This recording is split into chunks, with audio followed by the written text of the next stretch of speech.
अच्छा जवेद लतीफ़ साहब, अब पाकिस्तान की सियासत में तनाज़ात इतने ज़्यादा हैं कि ख़त्म होने का नाम ही नहीं लेते। अब 44 साल के बाद एक जो मुतनाज़ा अदालती फ़ैसला है उसका तो फ़ैसला हो गया, लेकिन अब कल जो इलेक्शन कमीशन ऑफ पाकिस्तान ने अपनी वेबसाइट पे जो फॉर्म 45 लोड कर दिए हैं, तो उसके बाद बहुत से तनाज़ात खड़े हो गए हैं और फॉर्म 45 की जो कहानियाँ हैं पाकिस्तान की गली गली नगर नगर कूचे कूचे में फैल गई हैं। आप क्या कहेंगे?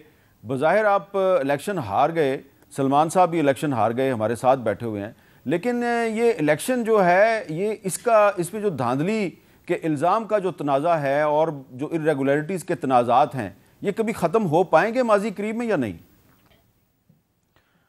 देखें, हामिद मीर साहब वक्त बड़ी तेज़ी से बदल रहा है। आप देखें कि 44 साल बाद आज एक फ़ैसला आया है और दूसरे एक सिविलियन का 7 साल बाद फ़ैसला आ गया।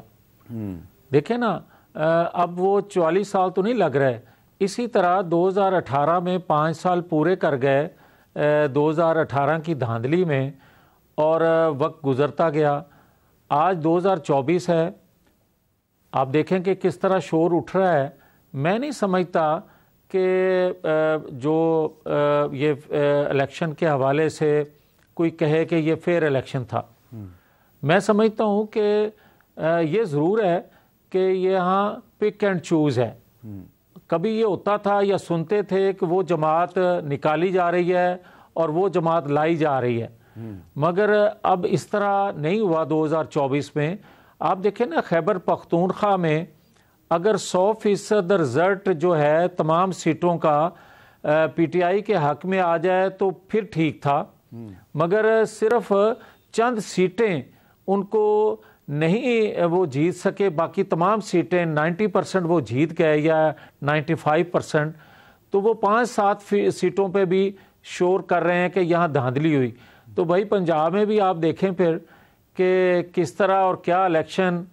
तो ये सारी चीज़ें मैं समझता हूँ कि हामिद मीर साहब वक्त आ गया है कि इस पे जिस तरह बड़ी अच्छी बात की बिलावल भुट्टो साहब ने कि इस पे कमीशन बनना चाहिए, मगर मैं थोड़ा सा इसको आगे बढ़ाते हुए ये कहूँगा कि 2018 पे भी और 2024 पे दोनों पे कमीशन बनाएं, भले पार्लिमानी बनाएं, भले अदलिया पे डिपेंड करें, मगर ये ज़रूर पता चलना चाहिए कि ये इलेक्शन रिग करता कौन है, मनसूबा साजी कौन करता है और फिर उसके बेनिफिशरी कौन होते हैं। ठीक है, ये नहीं मुनासिब कि हर दफ़ा हम शोर करते जाएं, 5 साल कोई हुकूमत पूरा कर ले और फिर अगला साल उसी तरह आए और उसी तरह हम देखते जाएं। जवेद साहब, अगर आप कह रहे हैं कि कमीशन बनना चाहिए, इसका मतलब है आप भी समझते हैं कि धांधली हुई है?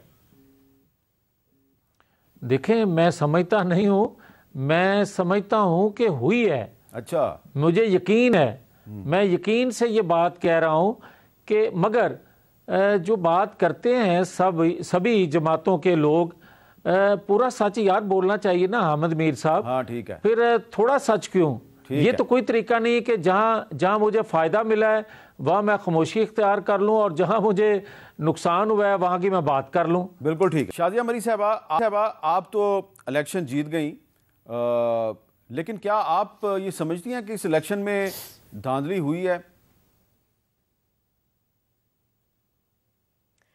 हामिद मीर साहब, इस इलेक्शन के हवाले से पाकिस्तान पीपल्स पार्टी के चेयरमैन ने भी बड़ा क्लियर मौक़िफ़ इख्तियार किया और असेंबली के फ्लोर पे भी उन्होंने बात की। रिजर्वेशंस हमें ज़रूर है, हमें 2013 के इलेक्शन में भी बहुत सारी रिजर्वेशंस थी, 2018 में भी रिजर्वेशंस थी। 2018 में भी यही हालात थे कि रात तक या सुबह तक जिसकी जीत वाज़े थी, 3 दिन बाद पता चला कि नहीं वो नहीं और कोई और जीत गए। तो इस तरह के वाक़यात जो थे वो पहले भी हमारे सामने आए।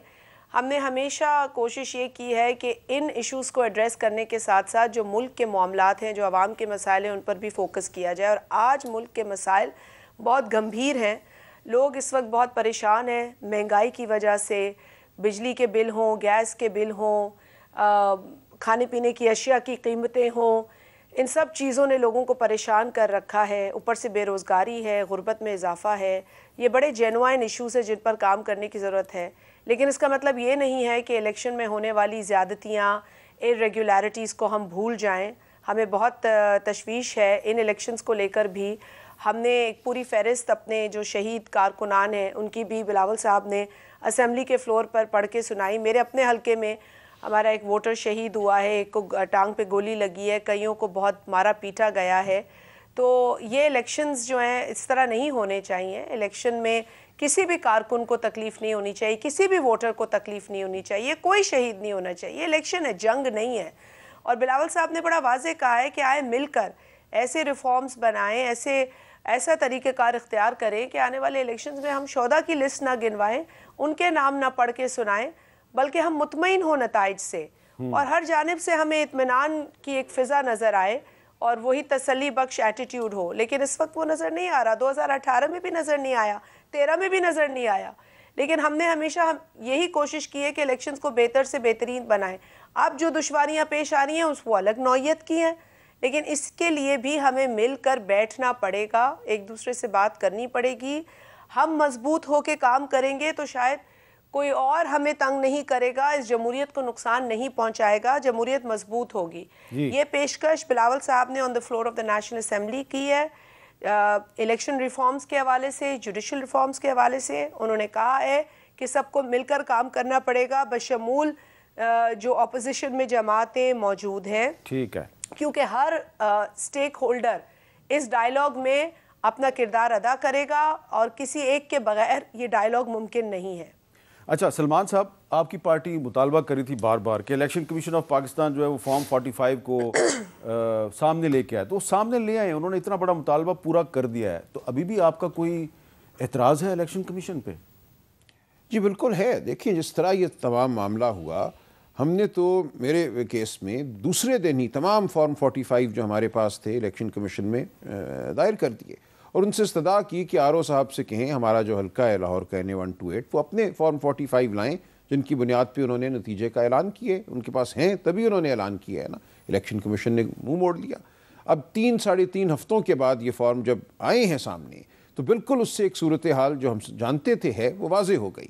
इतने बॉन्डे तरीके से धांधली की गई है, जहाँ 1 था उसको 9 बना दिया गया, जहाँ 44 था उसको 644 बना दिया गया। 9 बना दिया गया। मेरे पास कुछ फॉर्म है आपके हल्के के। अच्छा, और 44 को 144 644 बना दिया गया। ये इस तरीके से किया गया कि और एक ही मखसूस उम्मीदवार के लिए सब कुछ हुआ, जिसके नतीजे में उन पोलिंग स्टेशंस पे जो टर्न आउट है वो 88-90% हो गया। लेकिन ये जो आपके हल्के में ओवर राइटिंग नजर आ रही है जी, तो ये तो और भी बहुत से हल्कों में हुआ, तो हर जगह हुआ ना। तो इस ये कि मुनफरिद अब ये हुई बात इस दफ़ा कि एक तो जो कैंडिडेट थे उन्होंने इस दफ़ा अपने पोलिंग स्टेशंस को, पोलिंग एजेंट्स को तैयार किया कि फॉर्म 45 वो लेकर आएँ। आमतौर पर ऐसा नहीं होता था। 2013 में 18 में इतनी बड़ी तादाद में पहले फॉर्म 14 होता था, 18 में 45 वो नहीं लेकर आते थे पोलिंग एजेंट। इस दफ़ा लाए, हमारे पास मौजूद थे।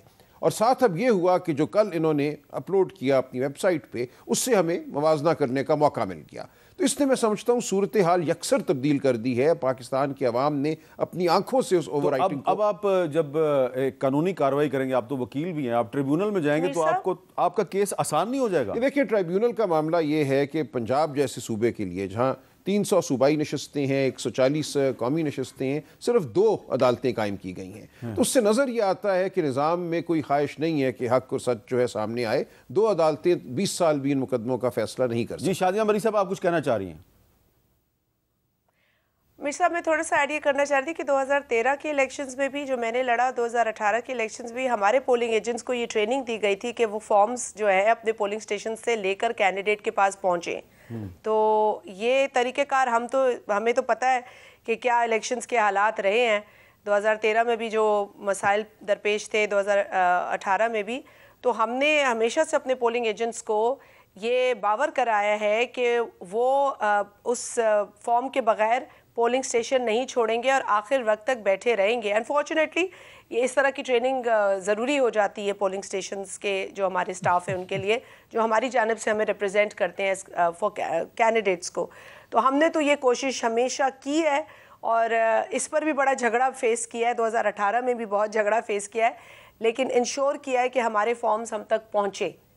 तो ये पहली दफ़ा नहीं था, हमारे साथ तो बड़ी तादाद में हुए और कार्रवाइयाँ हो चुकी हैं। अच्छा, तो इसका मतलब है आप लोगों ने पहरा देने की कोशिश की, लेकिन काफ़ी मुश्किलात का सामना था।